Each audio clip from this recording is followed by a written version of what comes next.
Bismillahirrahmanirrahim. Assalamualaikum warahmatullahi wabarakatuh.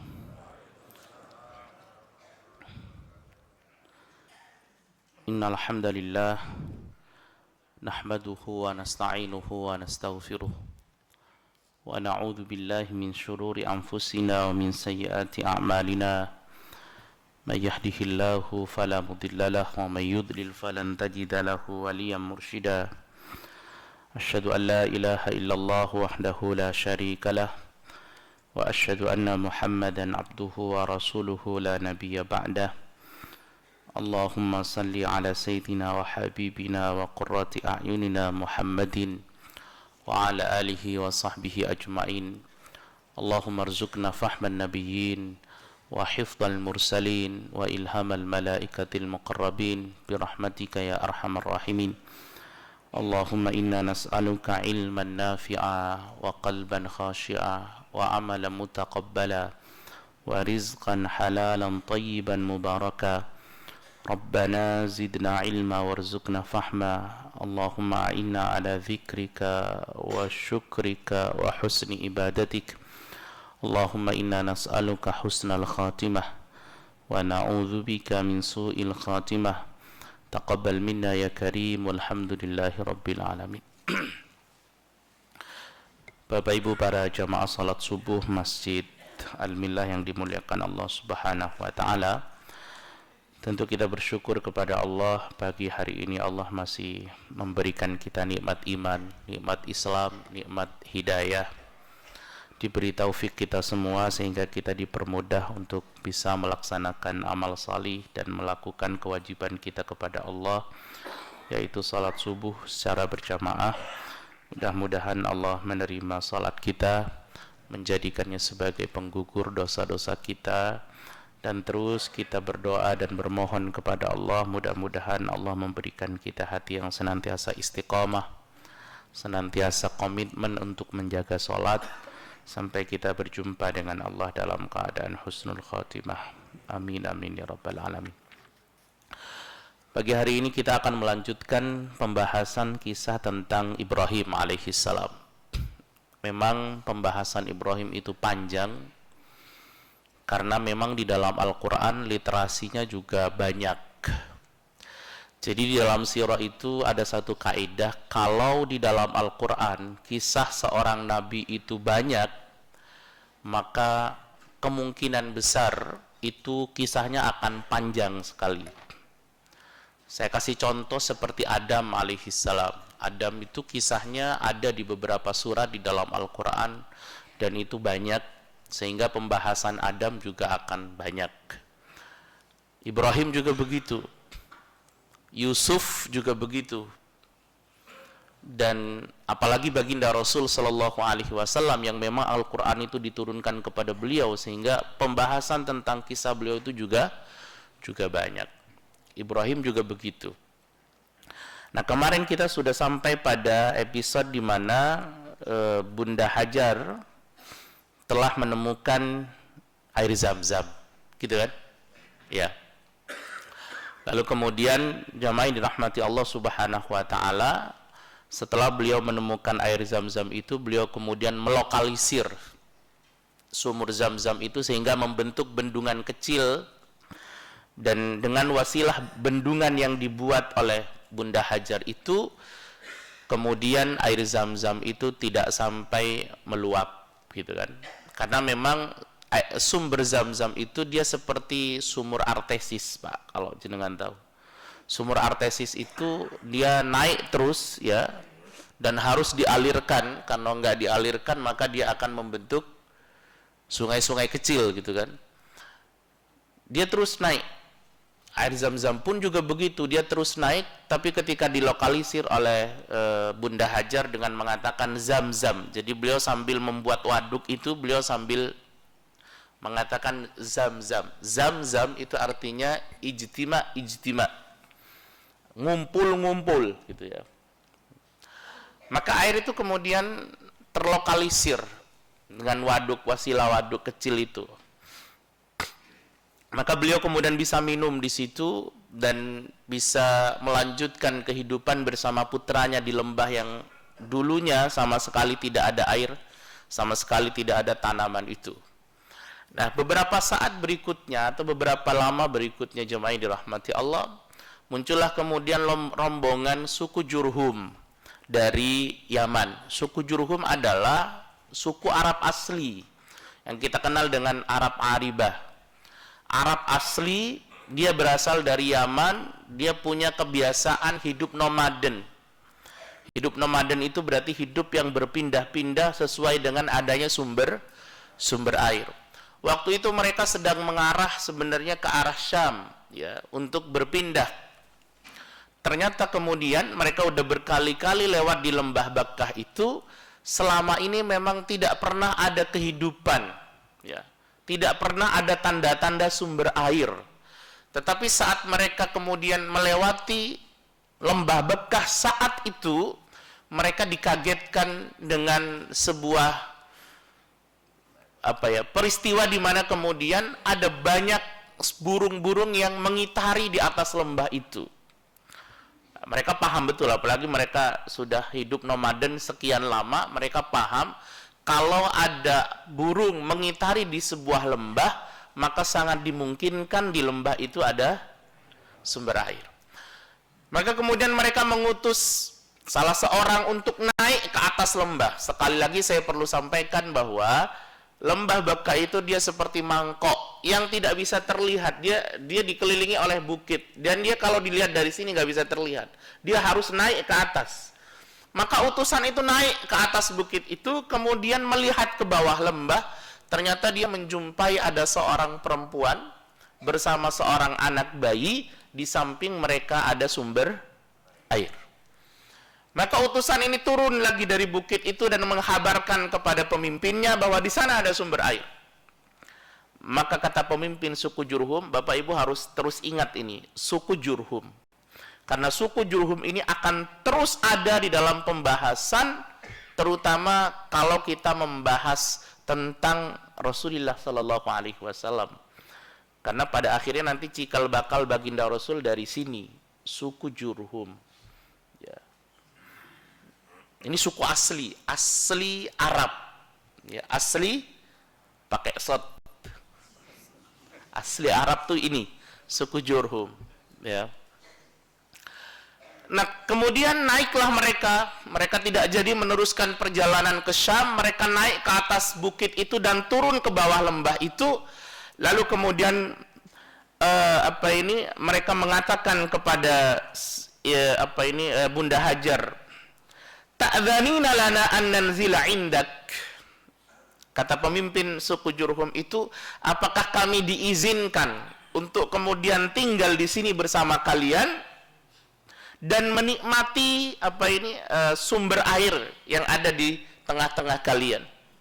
Kemudian Bunda Hajar mengatakan, na'am, boleh. Karena memang keduanya saling membutuhkan, ya. Bunda Hajar juga tidak bisa melanjutkan kehidupan dengan beliau dan anaknya saja. Beliau butuh, bahasa kita, sistem sosial, ya. Beliau butuh orang, butuh masyarakat, butuh orang banyak untuk kemudian mendampingi beliau di lembah itu. Kemudian suku Jurhum juga butuh kepada sumber airnya. Maka sebenarnya mereka saling tertaut, mereka saling membutuhkan. Maka Bunda Hajar mengatakan, na'am, boleh. Silakan kalian kemudian bertempat tinggal di sini, mendirikan tenda di tempat ini. Ya awalnya tenda-tenda, Pak.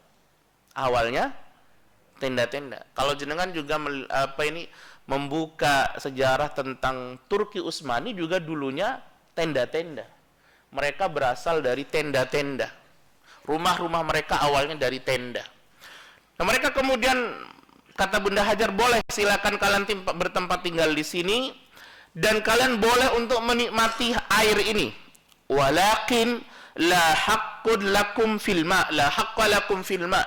Tetapi kalian tidak punya hak kepemilikan dalam air ini. Jadi menikmati boleh, ya, tapi jangan dimiliki. Jangan dimiliki. Karena kalau dimiliki nanti bisa jadi dijual dan lain sebagainya lah. Intinya boleh diambil, karena memang pada akhirnya nanti Zam-Zam tuh nggak bakalan terhabiskan gitu ya, tapi nggak boleh dimiliki, ya, tidak boleh dimiliki. Maka qalu na'am, mereka mengatakan boleh, oke, sepakat, akhirnya mereka tinggal di situ. Mereka tinggal di situ. Nah, suku Jurhum itu ada di mana, di bersama Ismail itu ratusan tahun, Pak. Itu ratusan tahun. Ya. Jadi lama sekali dia. Dan ini adalah awal kehidupan di Mekah itu. Ya. Itu berawal dari dua orang, Bunda Hajar dengan Ismail, dan sekelompok suku Jurhum. Di mana suku Jurhum ini ketika kemudian mereka sudah ada di situ, mereka bisa menikmati air itu, dan kemudian mereka bisa hidup sudah cukup enak lah di situ. Akhirnya mereka memanggil saudara-saudara mereka yang masih nomaden di beberapa tempat di sekitar Yaman untuk turut hijrah ke situ semua. Sehingga tambah banyak di situ, kehidupan tambah banyak, tambah makmur. Ya. Sementara Ismail pelan-pelan tumbuh dewasa dia, Pak. Bahkan Ismail itu nanti belajar bahasa Arab kepada suku Jurhum. Karena suku Jurhum itu berbahasa Arab. Dan bahasa Arabnya masih fusha. Tahu fusha? Masih otentik kalau bahasa kita. Tidak logue kalau di Indonesia. Jadi dia masih otentik, masih asli bahasa Arabnya. Sehingga jemaah ini rahmati Allah Subhanahu wa taala, fanazalu wa arsalu ila ahlihim fanazalu ma'ahum. Mereka tinggal di situ, mereka kemudian mengutus utusan untuk memanggil keluarga-keluarga mereka yang ada di beberapa tempat, karena ternyata sumber Zam-Zam ini gak habis-habis. Kan kalau bahasa kita ya, kalau debit airnya begitu banyak, dah habis-habis, memungkinkan untuk dinikmati banyak orang. Daripada suku Jurhum itu nomaden kemana-mana, pindah kemana-mana gara-gara urusan air, lo kenapa nggak ke sini? Fa'arsalu ila ahlihim fanazalu ma'ahum, maka mereka mengutus utusan untuk mencari itu saudara-saudara mereka, keluarga-keluarga mereka, udah tumplek ruah di sini. Maka itu menjadi peradaban suku Jurhum yang cukup besar di situ. Dan itulah kenapa kemudian mereka bisa bertempat tinggal di situ ratusan tahun. Karena memang sumber airnya mendukung sekali, dan itu mendukung dalam kehidupan mereka, perdagangan mereka, dan lain sebagainya. Nah, Ismail itu besar di tengah-tengah suku Jurhum. Dan Ismail belajar bahasa Arab kepada suku Jurhum. Bahkan, jamaah yang dirahmati Allah Subhanahu wa taala, Ismail juga nanti menikah dengan salah satu anak dari pemimpin suku Jurhum. Itulah kenapa kemudian nanti Ismail, anak keturunan Ismail disebut dengan orang Arab. Walaupun bukan orang Arab asli. Namanya Arab Musta'rabah. Orang bukan Arab yang diarabkan. Kenapa? Karena faktor pernikahan. Ismail itu bukan orang Arab. Karena Ismail lahir dari sulbinya Ibrahim dengan Hajar. Ibrahim orang Babilonia, Hajar orang Mesir. Kemudian lahir Ismail. Ismail bukan orang Arab. Tapi ketika Ismail menikah dengan salah satu suku Jurhum, perempuan putri dari salah satu pemimpin suku Jurhum, ya. Walaupun nanti kemudian jamaah dirahmati Allah cerai, kan pertama cerai ya. Masih ingat gak? Iya. Kan kisah ini sering disampaikan, sama Ibrahim suruh ceraikan gitu kan. Nah, habis itu nikah lagi, sama dengan suku Jurhum juga. Kan memang nggak ada suku lain di situ. Memang suku Jurhum yang mendominasi di situ. Ya. Itu menikah dengan suku Jurhum, akhirnya seluruh keturunan Ismail itu disebut dengan Arab Musta'rabah, orang bukan Arab yang diarabkan. Gitu. Paham nggak? Ya karena faktor ini, faktor menikah dengan orang Arab asli ini. Nah, jamaah yang dirahmati Allah Subhanahu wa taala, ada beberapa keterangan yang mengatakan bahwa sepanjang Ibrahim kemudian meletakkan Ismail dan Bunda Hajar di tempat itu, Ibrahim nanti baru datang kembali itu saat Ismail sudah punya istri. Ada keterangan begitu. Tapi juga ada keterangan yang mengatakan bahwa walaupun ini masih disebut sebagai para ulama disebut dengan Israiliyat, ya, Israiliyat. Ada yang mengatakan bahwa Ibrahim itu setelah meninggalkan Bunda Hajar dengan Ismail di tempat itu, di lembah Baka itu, mereka berdua saja di situ. Ibrahim dikatakan beberapa kali datang mengunjungi mereka menggunakan buruk. Menggunakan buruk. Kemarin waktu di Al-Ikhlas Citra Garden saya sampaikan bahwa buruk itu bukan hanya kendaraan Rasulullah, tapi buruk itu adalah kendaraan para nabi dan para rasul. Sehingga ketika buruk waktu mau ditunggangi oleh Rasulullah pertama kali saat peristiwa Isra Mi'raj, buruk itu sempat nolak, sempat tidak mau. Tapi kata Jibril, tenanglah engkau wahai buruk, bahwa yang akan menunggangimu adalah manusia makhluk paling mulia yang pernah menunggangimu. Artinya buruk itu pernah ditunggangi oleh banyak para nabi dan para rasul, tapi yang paling mulia yang pernah menunggangi buruk adalah Rasulullah, termasuk Ibrahim. Dalam sebuah riwayat disampaikan begitu. Termasuk Ibrahim itu kalau bahasa kita wirawiri dari Syam ke Makkah itu pakai buruk, dan buruk itu punya sifat di mana kecepatannya sejauh mata memandang. Jadi tinggal naik ke atas, habis itu tinggal sampai gitu. Dan ini menjadi sangat realistis gitu ketika kemudian nanti saat Ismail alaihi salam itu menikah, jemaah dirahmati Allah, itu kan ibunya meninggal.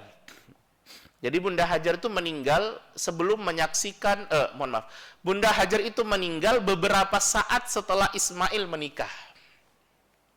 Dia meninggal. Saat dia sudah menikah, dia punya istri, wa matat ummu Ismail. Ibu Ismail meninggal. Faja'a Ibrahim ba'dama tazawwaja Ismail yutali'u tarikathu. Kemudian Ibrahim datang mengunjungi Ismail. Kalau ada riwayat tentang Ibrahim datang berkali-kali menggunakan buruk ini kemudian tidak sahih atau tidak bisa dipertanggungjawabkan, maka ini adalah kunjungan pertama Ibrahim setelah sekian lama. Kalau memang riwayat itu tidak bisa dipertanggungjawabkan, karena riwayat itu riwayat Israiliyat. Israiliyat itu ya nggak bisa didustakan, nggak bisa juga dipercaya. Itu namanya Israiliyat. Tapi kalau kita melihat kisah ini, itu sepertinya agak lebih dominan bisa dipercaya. Kenapa? Karena ketika Ibrahim datang mengunjungi Ismail, waktu Ismail sudah punya istri, dan ini adalah kunjungan kesekian kalinya mestinya kalau riwayat tentang buruk itu dipercaya. Falam yajid Ismail, waktu itu Ibrahim tidak ketemu sama Ismail, ketemunya sama istrinya. Jemaah dirahmati Allah. Fasa'ala imra'atahu anhu. Kemudian Ibrahim itu tanya kepada istri Ismail tentang Ismail. Faqalat, kemudian istrinya mengatakan, kharaja yabtaghi lana, Ismail lagi kerja. Nah, pekerjaan Ismail itu apa? Halo? Apa pekerjaan Ismail? Berburu. Jangan membayangkan seperti masa baginda Rasul. Quraisy itu memang ahli berdagang. Tapi zaman Ismail kepada baginda Rasul itu ribuan tahun. Artinya ekosistem perdagangan yang dibangun di masa Quraisy itu belum ada pada masa Ismail. Ya. Kalau di masa Quraisy itu ekosistemnya sudah kebentuk gitu ya, makanya kaya-kaya. Ismail berburu, dan kalau berburu bisa berhari-hari, ya, bisa berhari-hari. Ya kalau orang sekarang mancing kan bisa dari pagi sampai sore gitu kan, pakai sepeda motor gitu. Kalau dulu orang berburu sampai ke arah Taif, Ismail itu sampai ke arah Taif, artinya jauh berburunya itu, jauh.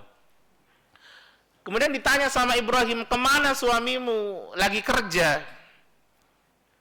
Tsumma sa'alaha an aishihim wa hayatihim. Kemudian Ibrahim tanya, gimana kehidupan kalian? Keadaan kalian gimana? Baik atau enggak?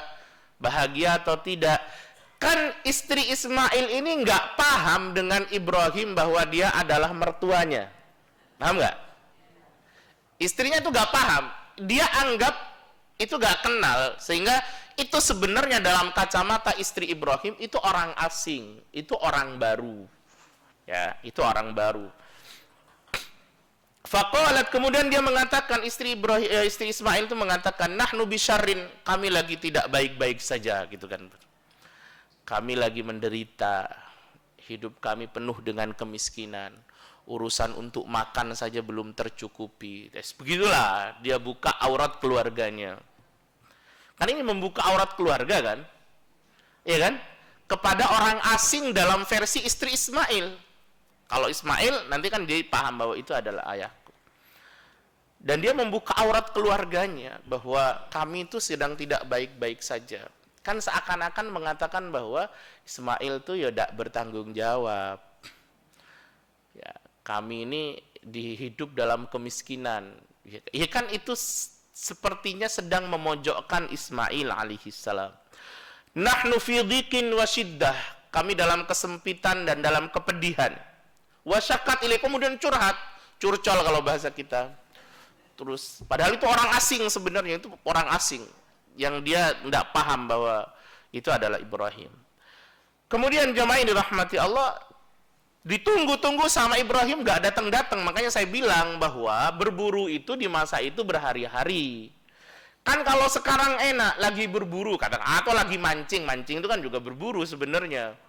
Ya kan, lagi mancing, sudah tak tunggu sampai sore gitu kan bisa. Ya tinggal dia di WA. Kalau di zaman itu mau WA apa? Artinya kalau mau nunggu juga nggak tahu kapan datangnya gitu kan. Iya kalau datang, kalau nggak datang. Makanya Ibrahim memutuskan untuk pulang. Tapi sebelum pulang, jemaah yang dirahmati Allah, Ibrahim pesen tuh sama istrinya Ismail. Fa idza jaa zawjuki faqri'i alaihi salam wa quli lahu yughayyir atabata babah. Ya, atabata babi. Kalau nanti suami datang, tolong sampaikan ya salamku sama suamimu dan sampaikan juga pesanku agar dia mengganti palang pintu rumahnya. Bapak Ibu tahu palang pintu? Apa palang pintu itu? Kan kalau dulu itu, kalau rumah dulu ya, kan ada palang pintunya untuk mengunci itu kan ya. Apa namanya itu? Pokoknya tempat untuk ngunci pintu itu kan ada cekrek gitu kan. Kalau sekarang kan gini kan, kalau dulu kan ada kayu yang memang untuk ngunci itu. Suruh ganti. Kata istri Ismail, oke, nanti disampaikan. Ketika Ismail datang, falamma ja Ismail ka'annahu anasa syai'an. Tiba-tiba Ismail menangkap sepertinya ada bekas-bekas tamu. Kalau bahasa kita kan orang tuh kalau ada tamu tuh kalau kita kadang dikasih sama ini ya. Nah, ininya belum dibuang. Paham nggak? Saya memberikan visualisasi gitu. Sehingga Ismail itu menafsirkan sepertinya tadi ada tamu atau kemarin ada tamu. Istrinya ingat, iya memang ada tamu. Ja'ana syaikhun kadza wa kadza. Ini maksud saya. Tiba-tiba istrinya itu nyepil ke Ismail. Datang ke tempat kita itu seorang orang tua begini-begini. Perawakannya begini. Nah, Ismail itu langsung, oh itu ayahku.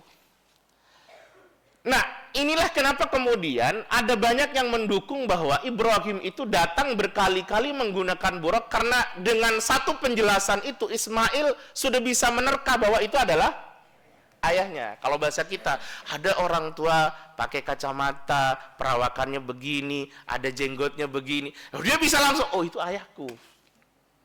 Kan itu berat Pak, kalau tidak berkali-kali datang. Ya kan, apalagi Ismail ditinggal waktu kecil yang tidak tahu apa-apa. Tapi juga ada kemungkinan ini keberhasilan Hajar dalam memprofiling tentang Ibrahim pada anaknya. Kalau riwayat tentang Buruk itu kemudian tidak bisa dipercaya, maka ini adalah contoh bagaimana Hajar berhasil mengenalkan Ibrahim kepada anaknya, sehingga ketika anaknya tidak pernah bertemu dengan ayahnya, cukup dijelaskan seperti itu, dia sudah bisa nangkep, tuh ayahku. Ini terutama bagi ibu-ibu yang punya anak, kemudian punya suami, kerja di luar negeri, dan baru pulang setahun sekali, 2 tahun sekali, kerja berlayar, dan lain sebagainya. Itu tugas ibu-ibu adalah mengenalkan sosok ayah itu kepada anak. Jangan sampai nanti ayahnya pulang, itu siapa? Kemudian anak tidak kenal ayahnya, apalagi kemudian jauh kan akhirnya, takut sama ayah, dipikir orang asing. Nah, Bunda Hajar itu cukup berhasil memprofiling ayahnya kepada siapa ini? Ismail alaihissalam, sehingga Ismail kenal betul kepada sosok ayahnya, walaupun Ismail tidak jumpa sama ayahnya. Kalau riwayat tentang Buruk itu tidak bisa dipertanggungjawabkan, karena sekali lagi riwayat itu Israiliyat. Ya, kan kita tidak bisa berpegang pada Israiliyat, gitu kan? Walaupun pendukungnya banyak, ada yang mengatakan itu sangat bisa dipercaya. Artinya wirawiri, sehingga ketika ja'ana syaikhun kadza wa kadza, ada orang tua yang datang kepadaku tadi dan dia begini. Itu Ismail langsung bisa nebak itu adalah ayahnya. Fasa'alana anka fa akhbartuhu, dia tanya tentang kamu dan aku kasih tahu. Apalagi dikuatkan dengan ini, fasa'alana anka, dan dia bertanya tentang tentang kamu. Tapi bisa jadi, jamaah dirahmati Allah, ini bisa jadi juga walaupun tidak ada riwayat Ismail itu nabi. Bisa jadi dia dapat informasi dari langit, gitu kan? Bisa jadi juga. Tapi saya termasuk ketika membaca riwayat tentang Buruk itu, saya rem-rem, sepertinya agak mungkin, gitu. Agak mungkin. Jadi dijenguk berkali-kali kayak orang mondok gitu loh Pak, tahu gak? Tapi nggak pakai bus jenguknya, pakai buruk gitu maksudnya. Wasa'alani kaifa aishuna, kata istri Ismail, dan dia juga tanya kepadaku tentang bagaimana kehidupan kita. Ya aku kasih tahu aja jujur-jujuran, kalau bahasa kita begitu. Aku kasih tahu aja jujur-jujuran bahwa anna fi jahdin wasidda, kita dalam kesulitan, kita dalam kesempitan. Kalau bahasa saya, siapa tahu mau bantu, kan gitu kan. Kemudian Ismail mengatakan, fahal asauka bi syai', apakah dia titip pesan? Istrinya mengatakan, iya. Amarani an aqra'a 'alaika salam, dia menitipkan salam kepadamu, dia merintahkan aku untuk menyampaikan salamnya kepadamu, dan dia berkata, ini poinnya, ghayyir atabata babik, dan dia juga berpesan agar kamu mengganti palang pintumu. Ini kan komunikasi tingkat tinggi Pak, antara seorang anak dengan seorang ayah. Kalau jenengan tidak pernah baca ini, kemudian jenengan dibilangi ganti palang pintu rumah, itu saya yakin tidak bakalan dong. Tidak bakalan dong. Ismail itu kok bisa langsung dong gitu? Kan berarti interaksi antara anak dengan ayah ini cukup intens, sehingga kemudian dia paham betul pola komunikasinya gitu kan. Atau memang ya sama-sama nabi kan berarti. Tapi menarik ketika ghair atabata babik, ganti palang pintu, itu kok langsung tafsirnya menceraikan, dan ini konsekuensinya kan besar. Iya kan? Konsekuensinya besar nggak? Besar, menceraikan itu kan besar konsekuensinya. Tapi tiba-tiba benar itu kalimat. Ini menarik sekali, komunikasi tingkat tinggi antara seorang ayah dengan seorang anak. Ini susah, yang menemukan kayak gini ini susah. Ya, karena memang tidak ada nabi sekarang gitu kan. Itu tiba-tiba langsung saja Ismail di dalam percakapan itu, Ismail mengatakan, "Dzaka abi." Itu ayahku. Yang tadi datang itu ayahku. Kagetlah istrinya. Bahwa itu mertuanya. Padahal dia sudah curcolnya udah kebangetan kalau bahasa kita. Dia sudah curhatnya sudah sangat dalam sekali. Wa amarani an ufarikok. Dan dia pesannya itu adalah dia memerintahkanku untuk menceraikanmu. Ini menarik sekali. Komunikasi ini menarik sekali. Itu berarti komunikasi antara Ibrahim dengan Ismail itu dekat banget. Sampai Ismail tuh paham apa bahasa kita ya, bahasa kinayahnya Ibrahim alaihissalam. Kan kalau Ibrahim langsung titip pesen ya nanti sama Ismail suruh ceraikan kamu, kan tidak bagus. Tapi bahasa kinayah ini dipahami betul sama Ibrahim, bahwa palang pintu itu suruh ganti, palang pintu itu suruh ganti kamu. Kan berarti kinayahnya menarik. Palang pintu itu kan dia tempat kunci. Kalau dia sudah lemah, maka akan ada banyak orang melihat aurat rumah, keluarga. Istri itu palang pintu. Maka kalau dia lemah, gampang cuap-cuap ke orang, gampang spill aurat rumahnya, aurat keluarganya, rumah tangganya. Itu bahaya. Dia seperti menelanjangi suaminya di depan banyak orang. Dan Ibrahim di titik itu, dia sebagai orang asing bagi istrinya, mestinya dia tidak menceritakan itu. Karena itu orang asing kan, dia tidak tahu bahwa itu mertuanya. Dengan mertua saja mestinya tidak, apalagi dengan orang asing. Kita itu, kalau saya contoh, ketika ketemu dengan mertua saya tidak perlu kemudian bercerita tentang aib istri saya. Atau bahkan saya ketemu sama ibu saya nggak perlu cerita tentang aib istri saya. Karena kalau saya cerita itu, maka itu akan menambah kebencian orang tua saya sama istri saya. Apalagi dengan mertua, apalagi dengan orang asing, maksud saya, apalagi dengan orang asing. Gampangnya kita mengatakan bahwa suamiku gini, dia begini, dia suka begini, mesti nggak boleh. Istri itu palang pintu. Kalau dia kuat palang pintunya, itu aurat rumah tangga gak bakal masuk. Dan jangan sampai laki-laki jadi palang pintu. Artinya laki-lakinya lebih cuap-cuap daripada istrinya. Lebih suka curhat daripada istrinya. Ada model suami kayak gini banyak sekarang. Jadi istrinya kalau ketemu sama orang, cerita istrinya, suaminya kalau ketemu sama orang, cerita istrinya detail sekali.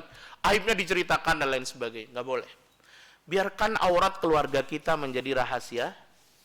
Sebagaimana kita tidak kepingin aurat kita dilihat sama orang lain. Itu aurat. Maka saat itu juga diceraikan sama Ismail alaihissalam. Ini juga bukti bahwa istrinya nggak bersyukur. Istrinya gak bersyukur. Dia punya suami yang bertanggung jawab, mencari kerja, berburu siang malam untuk bisa memberikan makan sama istrinya, tapi dia masih mengeluhkan bahwa hidupnya sempit, miskin.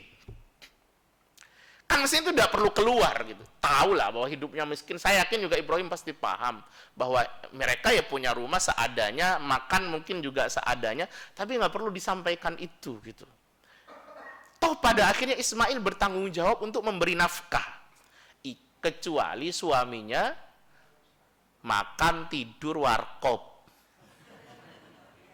Istrinya yang suruh kerja. Itu kan tidak bertanggung jawab berarti kan? Ini lu suami bertanggung jawab. Dia masih Ismail itu suami yang bertanggung jawab, masih mau berkorban mencarikan nafkah untuk istri-istrinya, untuk istrinya. Keceplosan. Untuk istrinya. Suami bertanggung jawab. Maka mestinya istri menutup rapat-rapat aurat rumah tangganya itu. Tapi ternyata dibuka sampai pada orang asing. Kan kalau sudah seperti itu, dengan Ibrahim sudah seperti itu kan, berarti dia juga buka kepada yang lain kan. Iya kan? Dengan orang yang baru saja dia temui saja seperti itu, apalagi dengan teman-teman bestinya kalau bahasa kita. Teman-teman nongkrongnya, teman-teman yang biasa diajak ngobrol, ya pasti buka, dan ini bahaya. Maka Ibrahim mengatakan, ghayyir atabata babik, ganti palang pintu. Tapi ini level Nabi, Pak. Sampean jangan kemudian berpikir nanti aku juga bilang sama anakku. Jangan. Kalau sudah jadi mertua, biarkan anak punya kehidupannya sendiri. Ini level Nabi, susah level Nabi kayak gini. Susah. Nah, jemaah ini rahmati Allah, thumma atahum ba'du falam yajidhu. Kemudian wa tazawwaja minhum ukhra wa labitha anhum Ibrahim masyaallah. Ismail habis itu nikah lagi. Dengan sama orang Jurhum, cuma bukan sama pemimpin kaum. Sama-sama orang Jurhum. Kan Ismail waktu itu termasuk tokoh yang dihormati betul.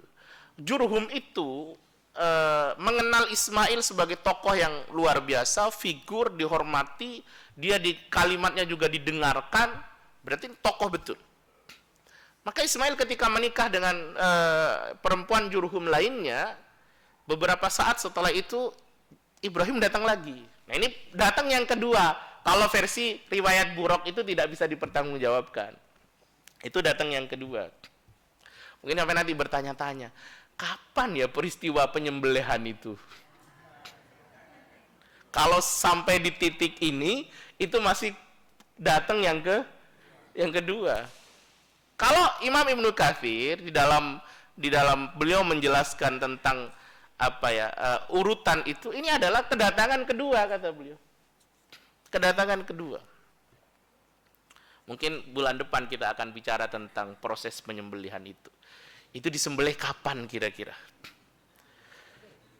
Itu disembelih kapan?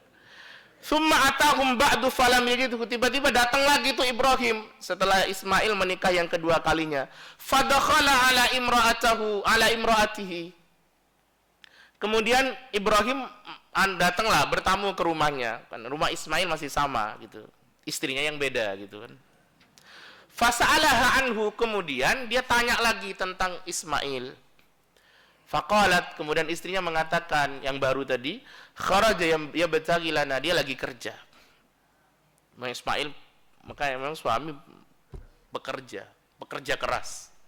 Ya. Qala kaifa antum wa sa'alaha an aishihim wa hi'atihim. Gimana kehidupannya? Kan kalimatnya sama, pertanyaannya sama. Ya. Gimana kehidupan kalian, kondisi kalian, makan kalian? Faqalat nahnu bi khairin wa sa'atin. Kami dalam keadaan baik-baik saja dan penuh dengan keluasan, kelapangan. Padahal kondisinya sama, gak ada perubahan sebenarnya. Cuma hatinya yang berubah dan istrinya yang berubah. Jadi ini kondisi yang sama tapi respon yang berbeda. Kondisinya sama-sama masih seperti itu, tapi direspon sama istri Ismail dengan kalimat nahnu bi khairin wa sa'atin, kami dalam keadaan baik-baik saja dan penuh kelapangan. Makanya Pak, kalau ibu, bapak, ibu semuanya, masuk saya, kalau ditanya sama mertua gimana kehidupan kalian, alhamdulillah enak, bahagia. Walaupun tengkar terus di rumah kata. Biarkan mereka merasakan kebahagiaan itu gitu. Jangan datang silaturahim ke mertua, yang diceritakan yang buruk-buruk saja. Itu mertuanya malamnya gak bisa tidur itu. Mikirin anak mantuku seperti apa, anakku kayak apa. Terus kalau datang bertamu ke rumah kita atau ke rumah mertua kita, sudah cerita yang baik-baik. Gak perlu yang cerita yang buruk-buruk. Ini perempuan Ismail, istri Ismail yang baru ini mencontohkan kepada kita betapa dia bisa untuk kemudian merespon kondisi yang sama dengan respon yang berbeda. Nahnu bi khairin wa sa'ati, kami baik-baik saja, bahkan kami penuh dengan kelapangan. Padahal yang begitu saja sebenarnya. Ini kan berarti urusan hati. Hatinya lebih lapang. Walaupun rumahnya begitu, gitu ya. Dan ini juga ini pelajaran bagi kita, terutama kalau kita sudah berumah tangga, sudah punya anak. Kalau silaturahim ke mertua kita, ke orang tua kita, cerita yang baik-baik saja. Tidak perlu diceritakan yang buruk-buruk. Ya walaupun kita kemudian di rumah 3 hari sekali tengkar sama istri, gak usah diceritakan itu. Dan kalau kemudian ada masalah, tolong jangan libatkan anak. Anak tuh belum tahu apa-apa. Bahkan ketika kemudian kita ada kekecewaan dengan pasangan kita, jangan sampai terlihat kepada anak-anak itu. Cuma ini dirahmati Allah. Kalau melihat orang tuanya tidak harmonis, itu tertekan dia. Itu tertekan. Biarkan anak melihat yang baik-baik, mertua melihat yang baik-baik, yang buruk-buruk sudah sama kita saja. Dan ini yang kemudian diapresiasi sama Ibrahim alaihissalam. Wa asnat 'ala Allah, dan perempuan ini memuji kepada Allah Subhanahu wa taala atas kondisinya saat itu. Artinya memang ini perempuan salihah. Perempuan salihah, enggak banyak nuntut. Enggak banyak nuntut. Enggak banyak pinginnya, cukup ini qanaah luar biasa. Faqala, kemudian Ibrahim mengatakan, "Ma ta'amukum?" Apa yang kalian makan? Qalat al-laham, daging. Daging makanannya, Pak, bukan tempe. Daging kan memang Ismail berburu kan? Ismail berburu. Yang datang tentu daging. Kan enggak ada tempe sama tahu waktu itu. Yang datang tentu daging. Entah itu daging apalah, rusa, apa? Bola yang diburu biasanya apa? Entah daging burung, intinya daging. Sebagian bisa dimakan, sebagian dijual. Tapi daging. Kan keren itu kalimat itu kalau disampaikan sama mertua itu. Apa makananmu? Daging. Kan seperti tidak kekurangan gitu kan. Kalau apa makanya kamu makan setiap hari apa? Tempe mbak tahu. Itu kan membuat pikirannya jadi nggak pas. Tuh, pantes kamu gak gemuk-gemuk. Pantes anakmu kayak kurang gizi kata-kata. Makanan daging. Walaupun kita perlu paham bahwa daging itu kenapa dia sebut daging? Karena memang Ismail itu berburu binatang, dan datang itu sebagian dijual, sebagian dimakan. Tapi sekelilingnya penuh dengan kekurangan sebenarnya. Urusan pakaian, penuh kekurangan. Tapi dia menyampaikan itu dengan sangat luar biasa, membuat mertuanya itu jadi bangga. Allah, daging. Fama syarabukum. Terus minumnya apa? Qalat alma, air. Dia nggak bilang susu. Karena memang untuk beli susu nggak ada. Alma. Tapi kan startingnya bagus, daging. Kemudian Ibrahim mengangkat tangannya, Allahumma barik lahum fil lahmi wal ma', ya Allah tolong berkahi untuk mereka di dalam daging yang mereka makan dan air yang mereka minum. Tuh. Didoakan, dan yang mendoakan Ibrahim alaihissalam. Itulah kenapa kemudian orang Arab tuh senangnya daging. Itu bagian dari doa Ibrahim alaihissalam. Nyari ikan kalau sampean umroh itu susah. Tapi nyari kambing itu di mana-mana. Ya. Setelah itu, jemaah yang dirahmati Allah, Ibrahim pesan lagi. Kata Ibrahim, fa idza jaa zawjuki faqri'i alaihi salam. Kalau nanti suamimu datang, tolong sampaikan salamku ya kepada suamimu. Wa murihi yuthabbit atabata babi, dan perintahkan dia untuk menetapkan atau tidak mengganti palang pintu.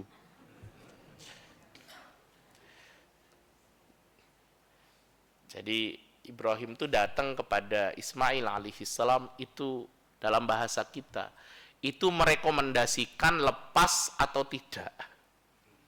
Ya. Falamma jaa Ismail, ketika Ismail datang dari berburunya, dari bekerjanya, qala, Ismail lagi-lagi mendapati ada bekas-bekas tamu yang datang. Kemudian Ismail bilang sama istrinya, hal atakum min ahad, apakah ada yang datang tadi? Qalat na'am, kata istrinya iya. Atana syaikhun hasanul hay'ah. Ini penting. Kalau tadi kalimat istri yang pertama, datang ja'ana syaikhun kadza wa kadza. Datang kepada kita orang tua begini-begini modelnya. Kalau kalimat istri yang kedua ini penting sekali. Kata istri yang kedua tadi, atana syaikhun hasanul hay'ah.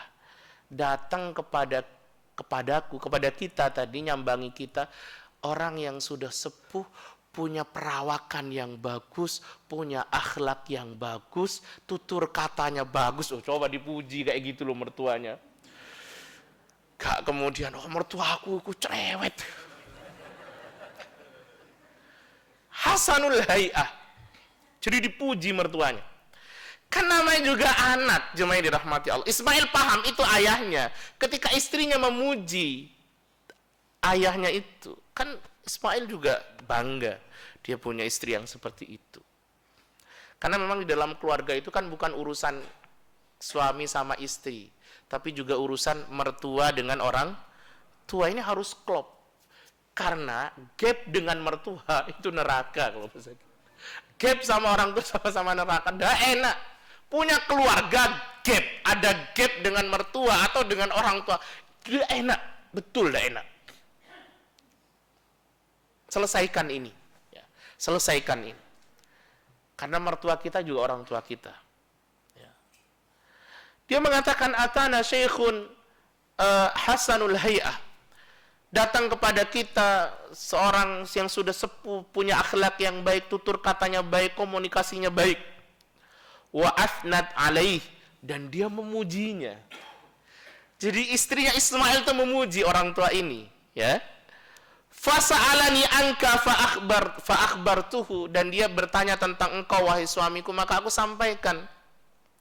Fasa'alani kaifa aishuna, dia juga bertanya tentang bagaimana kehidupan kita. Fa akhbartuhu anna bi khairin, dan aku sampaikan bahwa kita baik-baik saja. Tidak ada kekurangan. Kita semua penuh dengan kelapangan. Qala fa'ausauka bi syai', kata Ismail, apakah dia titip pesan sama kamu? Iya. Wa huwa yukri alaikas salam, dan dia menitipkan salam kepadamu. Wa ya'muruka an tutsabbita atabata babik, dan dia menitipkan memerintahkanmu untuk menetapkan atau tidak mengganti palang pintu rumahmu. Apa kata Ismail? Dzaka abi, itu ayahku. Itu ayahku. Wa amaroni an umsikaki, dan dia memerintahkanku untuk tetap mempertahankanmu. Jadi ibu-ibu, terutama ibu-ibu ini, bapak-bapak juga ini. Jadi kita itu kalau menerima dengan keadaan berlapang dada, apalagi kemudian menutup aurat keluarga rapat-rapat, itu kebanggaan bagi suami. Ya kan, Mbak? Halo? Ya kan, Mbak? Saya dukung sampean nih sekarang nih. Itu kebanggaan. Jadi jangan terlalu mudah untuk bercerita tentang aurat rumah tangga. Karena kita juga nggak pingin aurat kita dilihat orang. Dan kalau kita, terutama para istri atau para suami, itu cerita tentang aurat pasangan kita kepada orang di luar rumah tangga kita, itu seperti menelanjangi pasangan kita. Menelanjangi pasangan kita. Dan itu sangat berbahaya dan tidak dibolehkan. Ya. Dan kita belajar pada pagi hari ini dari apa yang disampaikan oleh istri Ismail yang kedua. Betapa dia luar biasa. Dia menjaga betul aurat suaminya. Dia menampakkan profiling suaminya sebagai profil yang bertanggung jawab. Sehingga dia mengatakan bahwa kami baik-baik saja. Kehidupan kami aman saja. Gitu kan. Mudah-mudahan kita semua bisa belajar dari ini, dan nanti kita akan lanjutkan kembali kisah Ibrahim alaihissalam untuk kedatangan yang ketiga. Kira-kira kedatangan yang ketiga Ibrahim ngapain? Ngapain kira-kira? Belum. Kedatangan ketiga Ibrahim adalah membangun Ka'bah. Meninggikan Ka'bah, dan kalau sekali lagi, kalau riwayat tentang Buraq itu tidak bisa dipertanggungjawabkan, maka kedatangan ketiga adalah pertama kali Ibrahim jumpa dengan Ismail setelah dulu meninggalkan atau menempatkan Ibrahim di lembah itu. Lama nggak? Sekali lagi, kalau riwayat tentang Buraq itu tidak bisa dipercaya atau tidak bisa dipertanggungjawabkan. Kalau bisa dipertanggungjawabkan, kan berarti udah berkali-kali kan? Cuma di dalam perjelasan Imam Ibnu Katsir, beliau mengatakan fasana'a kaifa yasna'ul walad bil walid wal walid bil walad. Kemudian mereka berangkulan, kata Imam Ibnu Katsir menggambarkan saking dari bahagianya berjumpa dengan Ismail setelah sekian lama tidak berjumpa itu, mereka waktu ketemu itu berangkulan lama sekali. Apa ini? Menumpahkan rasa rindu, gitu kan. Sekali lagi, kalau riwayat tentang Buraq tidak kita pakai gitu ya. Tapi sepertinya saya pakai. Kalau saya pakai. Ya, kalau saya pakai. Ini yang bisa saya sampaikan. Kita lanjutkan lagi pada perjumpaan berikutnya. Mudah-mudahan Allah memberkahi hidup kita, umur kita, usia kita, keluarga kita, anak-anak kita. Dan mudah-mudahan kita dijadikan sebagai hamba-hamba yang selalu bertakwa. Amin amin ya rabbal alamin. Allahumma rabbana zalamna anfusana wa illam taghfir lana wa tarhamna lanakunanna minal khasirin. La ilaha illa anta subhanaka inna kunna minadh zalimin.